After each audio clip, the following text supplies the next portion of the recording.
Years ago, a lone anonymous soul on 4chan uploaded a single grainy photograph. It was nothing more than an empty room, painted a sickly shade of jaundiced yellow, illuminated by the relentless, sterile hum of overhead fluorescent lights. It looked like the waiting room of a long-forgotten dentist's office or a DMV office from 30 years ago, vacated, abandoned, and somehow deeply wrong. It was the kind of place that exists only in the dark corners of our dreams. That image sparked a fire across the internet, blooming into a sprawling mythology of liminal spaces. It was here, in this digital ether, that Kane Parsons, a visual effects wunderkind, began to weave his own tapestry. He brought that yellow maze to life, filling it with the detritus of a forgotten world. Piles of discarded laundry, lonely futons, and the eerie geometry of swimming pool tiles. But when Parsons took this unsettling, bite-sized internet fever dream and stretched it onto the silver screen, the result was a complex beast. The film opens in 1990.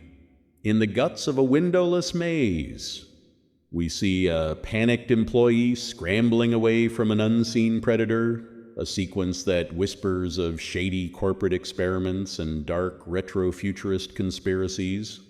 But once the teaser fades, we are brought into the clinical world of Dr. Mary Klein, Renate Reinsve, a therapist hiding her own fraying edges, and her patient, Clark Chiwetel Ejiofor.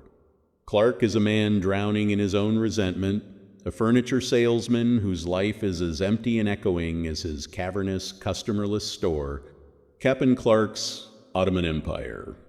He is a man who doesn't just feel lonely. He feels times alone, his toxic masculinity festering in the vacuum of his own mind.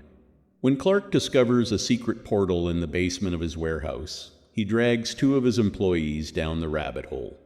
They film their journey, the jittery first-person perspective mirroring the raw, lo-fi aesthetic of the original internet legend. For a moment it works.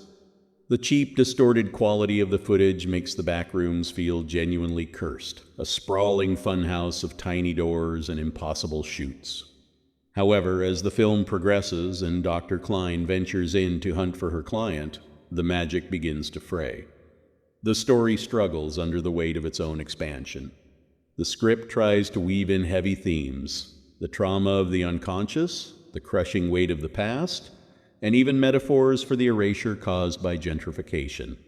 Renate Reinsve and Chiwetel Ejiofor give the film a formidable pulse. We watch mesmerized as the doctor's composure dissolves into the sweaty mania of a final girl, and Clark's grip on sanity slips into a terrifying, toothy grin. Yet, in its effort to explain the mystery, the film paradoxically diminishes it. The Backrooms are at their most potent when they are merely a reflection of our own unease, a silent, empty space waiting to be filled by our fears. By forcing a narrative into these infinite yellow halls, the movie risks breaking the very spell it cast.